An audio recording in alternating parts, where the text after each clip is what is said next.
Bienvenidos a La Historia y el Crimen.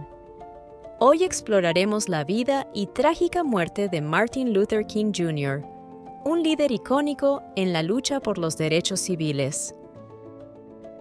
El 4 de abril de 1968, King fue asesinado en el balcón del Motel Lorraine en Memphis, Tennessee, un evento que conmocionó al mundo. En este video, investigaremos el asesinato, el arresto y condena de James Earl Ray, y las teorías de conspiración que rodean su muerte.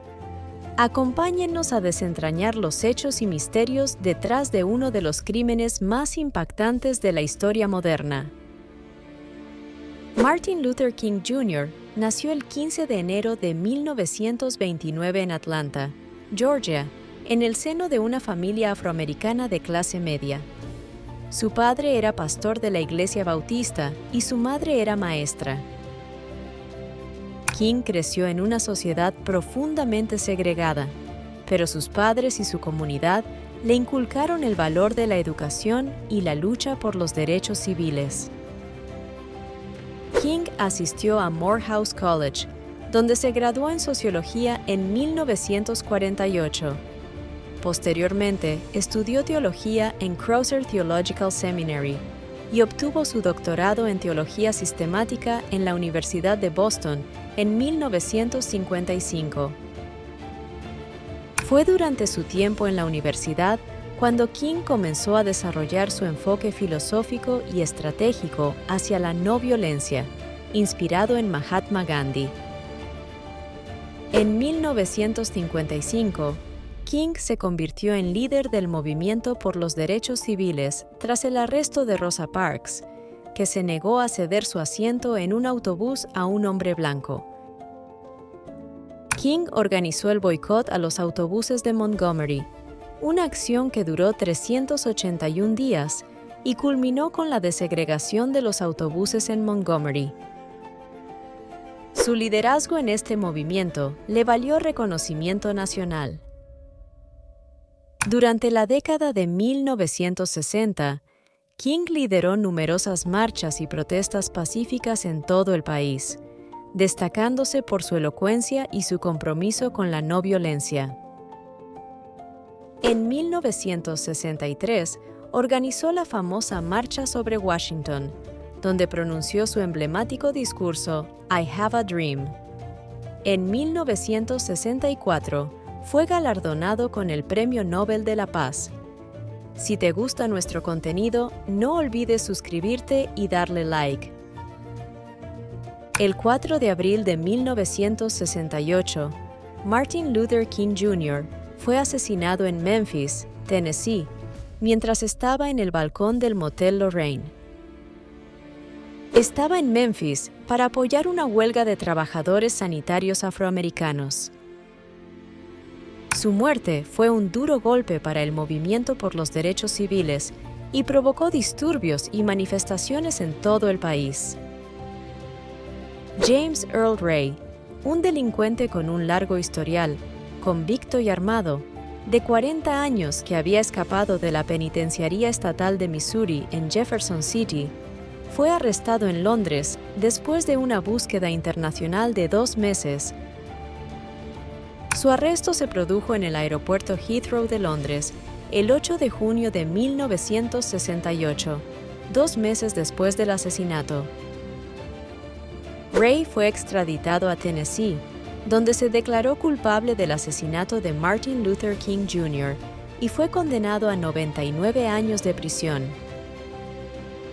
Sin embargo, poco después, Ray se retractó de su confesión y alegó que era inocente y que había sido víctima de una conspiración. Detalles importantes a considerar a los fines de determinar la realidad de los hechos constitutivos de la acción criminal que derivó en el homicidio. El disparo que mató a Martin Luther King Jr.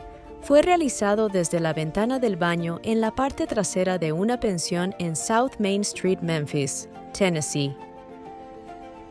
James Earl Ray compró el rifle utilizado para disparar contra King y lo transportó desde Birmingham, Alabama, hasta Memphis. Es altamente probable que James Earl Ray haya estado siguiendo a King antes del asesinato. Ray huyó de la escena del crimen inmediatamente después del asesinato.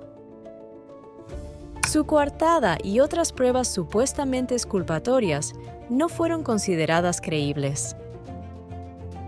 James Earl Ray se declaró culpable de manera consciente e inteligente del asesinato en primer grado de Martin Luther King Jr. A lo largo de los años, surgieron numerosas teorías sobre una posible conspiración detrás del asesinato de King.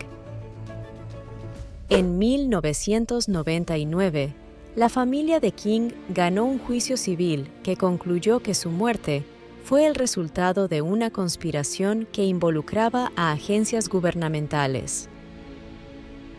No obstante, las investigaciones oficiales, incluida una revisión del Departamento de Justicia en el año 2000, no encontraron pruebas concluyentes que respaldaran estas teorías. James Earl Ray pasó el resto de su vida en prisión. Murió en 1998 a la edad de 70 años. Aunque muchos aún cuestionan los detalles oficiales del asesinato y creen en la existencia de una conspiración más amplia, el caso oficialmente sigue cerrado, con Ray como el único responsable del asesinato de Martin Luther King Jr. Entre las teorías de conspiración que cobraron fuerza en su momento y aún siguen planteando dudas, están las siguientes. James Earl Ray como sospechoso único. Se confirmó que el FBI realizó vigilancia ilegal sobre King. En 1979, una comisión concluyó que había una probabilidad de conspiración en el asesinato de King, pero no se tornó en nada oficial ni concluyente. En 1999, un jurado en un juicio civil en Memphis llegó a un veredicto unánime de que King fue asesinado como resultado de una conspiración que involucraba al gobierno de Estados Unidos. Martin Luther King Jr. dejó un legado que perdura en la lucha por los derechos civiles y la justicia social en Estados Unidos y en el mundo. Su enfoque en la resistencia no violenta y su sueño de igualdad y fraternidad siguen inspirando a generaciones. En honor a su vida y obra, el tercer lunes de enero se celebra en Estados Unidos el Día de Martin Luther King Jr. Queremos agradecerles por acompañarnos en este video sobre la vida y la muerte de Martin Luther King. Si les gustó este contenido, los invitamos a seguir apoyando nuestro canal La Historia y el Crimen. No se pierdan nuestros próximos episodios y análisis sobre los misterios más fascinantes de la historia. Si te gusta nuestro contenido, no olvides suscribirte y darle like al video. Así nos ayudas a continuar con este proyecto.